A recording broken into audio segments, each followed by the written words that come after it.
What do you make of the process so far? The system's been working very well. No surprise about that. Other countries have had it in for about 2 weeks. The magic QR code has all that documentation, everything you need. Scan it. You only need to scan it at the gate and scan it at immigration. It's working very well. We're still the most disconnected airport in Europe. We're operating less than 30% capacity. For instance, today Amsterdam will be over 80%. Istanbul will be even higher. Athens will be somewhere between the two. Dublin way behind, but it's a start. Why do you think we're so behind? I mean, it's the first day of travel. It's pretty quiet. I thought people would be lining up and snapping the hand off to get on a plane somewhere warm.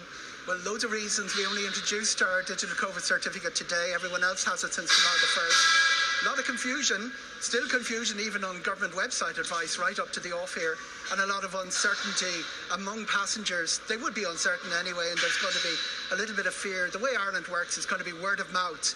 The first people who travel out, probably 2 weeks in July, bring back the words, bring back the photographs, bring back how the experience is. It's very different. Flying with a mask on. One of our airlines wants you to bring the bags on board. That's Ryanair. Another prefers you not to bring the bags on board. That's Aer Lingus. So all of those things have to be ironed out. And remember, locator forms. A lot of countries still need the locator forms.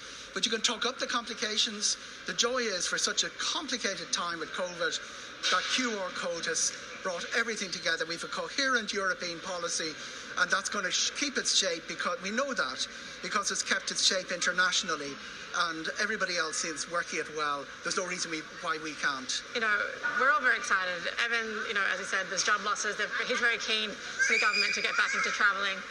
But what about, we heard figures from the HSE yesterday talk about overseas travel being the second most prominent source of infection at the minute. Are we opening up a little bit too soon, do you think? There is a sort of a consensus internationally that international travel is contributing to infection levels between 1% and 2%. I do notice a lot of narrative being created about international travel, probably by the health people who are doing their job and saying anything that complicates our attempts to reduce COVID in Ireland can be affected by imported cases. I think that talking up the imported cases and talking up the complications has been damaging to the business of reconnecting Ireland with the rest of the world, and we should follow really what the European model has been doing, what the European Commission has put in place. These are not reckless people. The aviation industry is not a reckless industry. It's not going to endanger its own staff just for the sake of getting people moving again. And it will take us a little while we'll be tying ourselves up in knots for that a little while. But that I do expect by August and September will be more European than we have been in our approach to this the first 6 months of this year. That's all we have time for, Eoghan. Thank you so much for joining me, and to Evan too.